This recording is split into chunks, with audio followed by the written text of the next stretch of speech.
In today's scripture, we're going to be hearing St. Paul make a reference to Timothy's grandmother.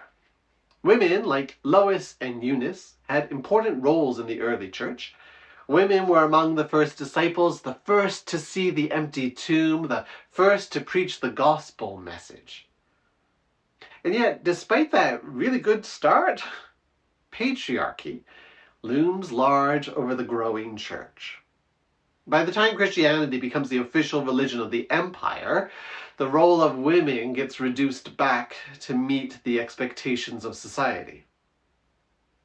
In that, we had followed the empire on earth rather than the kingdom of heaven. The Spirit of God didn't rest with that, however. She continued to blow through our institutions, lifting up female faith leaders from across medieval Europe. And in time, eventually even the Presbyterian Church in Canada started listening to the wisdom of God found in women. We ordained our first woman as a minister of Word and Sacrament in 1968. And 10 years later, we had our first female minister in central and northern Alberta. Her name was Reverend Helen Smith, and for 3 years she was appointed as a minister at St. Andrew's, Edmonton, one of the churches in our sharing ministry. I recently did an interview with Helen for our 150th anniversary celebration in Red Deer, so some of you will have seen this before, but given today's scriptures and our sermon, it seemed especially relevant to be sharing that again with you now. Let's hear the wisdom from Helen. Hey! Good. How are you? I'm not bad for an old lady. Pretty good. Good. So my name's Helen Smith, and I was the minister of St. Andrew's, Edmonton from 79 to 82. And that was a mission appointment back in the day. And there was another woman, Jean Armstrong, who was also appointed. I came from Knox and Jean came from PC, but it was good to have her there.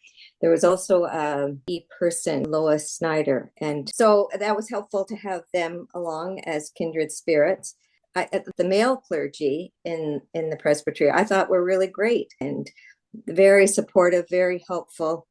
Although I think there was one time when I was pregnant and one of them, nobody knew. And at the time, somebody made some comment about my breathing or was giving me advice on how to breathe. And I thought, oh, if you only knew how hard it is just to stand here.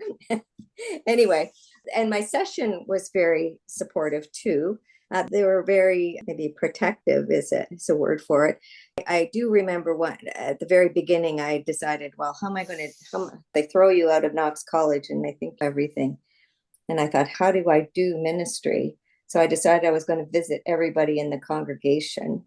And I visited this one guy and we had a lovely chat. And I probably had a cup of tea and then went home. But when the session found out that I had visited this guy, they were, oh my goodness. And it turns out that he maybe liked to drink a little bit too much. And so they were very afraid that something might have happened to me, but it didn't. And so they were very good at looking after me. That was another thing. They sometimes got a little bit concerned about me parking in the back of the church, but I always felt fairly safe. It was an interesting neighborhood. There were, I don't know, do they still have the sign saying no prostitution? Or yeah.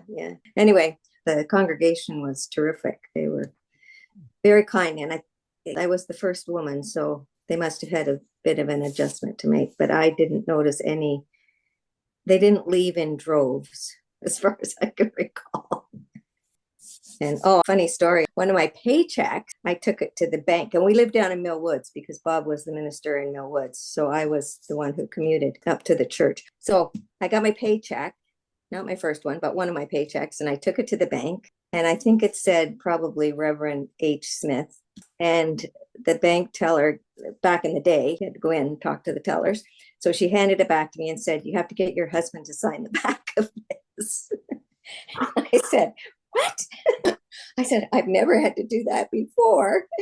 And then one of the other tellers looked at me and she said, "Oh no, it's okay, it's her." They just assumed that because it was Reverend, it was a guy that the check was written out to, and Bob hadn't, or my husband hadn't signed the back. So I remember that day quite clearly. But that wasn't church related. That was society related. This has been excellent. You've given me lots of stuff to work with. Good luck editing this. Yeah.